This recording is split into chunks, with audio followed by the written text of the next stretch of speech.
I mentioned that I want to go a bit into Avraham with the guidance of Aviva Zornberg. And one great talent of Aviva Zornberg, if you have not read her work, she has an outstanding book on Genesis, an outstanding book on Exodus, and she also has a set of essays called The Murmuring Deep.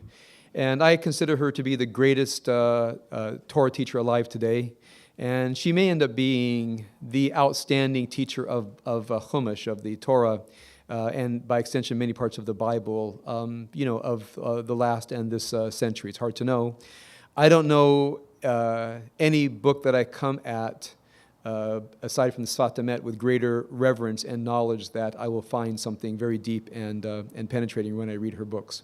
So she's dense, she's difficult. People open up and they start it. And what I recommend is don't try to read one whole portion in a sitting. It takes 3 or 4 years to read through one portion, meaning you read a paragraph, the next read another paragraph, and you'll understand what she does. In any case, she takes something that is something commonplace and takes it to another level. So when we look at the divine saying to Avram, Lech Lecha, get out, and he's getting out of Aharam Na'arayim, which is right up at the top of the Euphrates. So around where I think is where Syria and Turkey come together before the Euphrates really hits Iraq.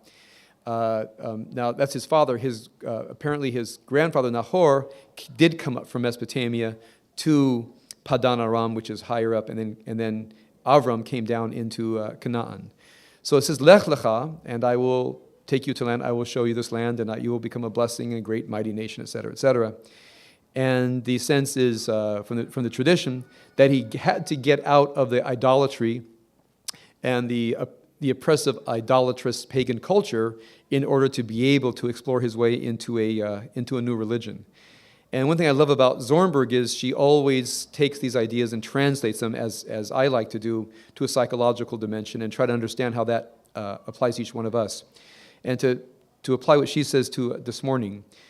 What she says about Avram is that if, in order for him to grow as a human being, which means to discover a true belief in God and to take upon himself all that would mean, he had to enter into a place of indeterminacy, a place where he loses his footing, where he loses the map.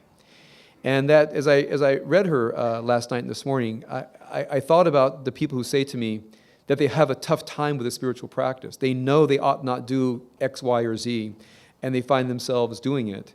And one reason is the moment you will yourself not to do something that you've done most of your life, a pattern of thought, pattern of speech, pattern of practice, because you know it's not good for your soul, it's not good for other people, and it doesn't cosmically reverberate healing into the divine, we're in new territory. We really don't know what it means oftentimes to live without that pattern, to live without those thoughts. So we decide, as it were, to go into uncharted territory, and we feel destabilized. We feel we're not sure who we are, what we're doing there. We're trying to adapt new behaviors, and then, of course, the world seems to conspire against us. The world seems to push on us that will push us back to old patterns of behavior, old solutions, old ways of thinking, that pushes way back into that prior self, and we're now, again, crushed by those habits of mind. And so she says, for Avram to, as it were, break ground, he had to be someplace without a map.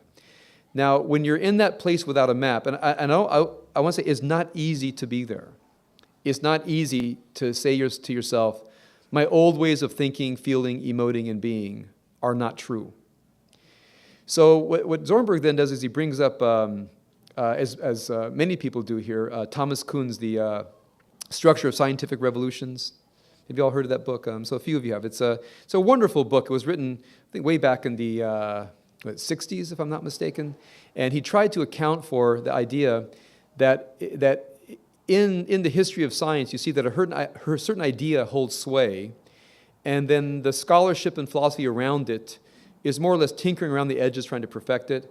And then suddenly, very rapidly, a new idea comes up, which shows the falsity of the prior idea, whether it's in philosophy, political science, understandings of history, but especially in the hard sciences. And suddenly the old, he calls it a paradigm, a structure of thinking, just falls away quite rapidly. And a new paradigm comes in, which then captures the mind and imagination of those who study this given field. And we have a new, better explanation for how everything works. And then, of course, there's sometimes generation, even centuries of tinkering around at the edges. And then there's another breakthrough. So whatever we think about the world, whether you're thinking politically, philosophically, theologically, again, scientifically, musically, we think within paradigms that account for what we know. And what happens, of course, is there's always things that we know that the theory doesn't account for.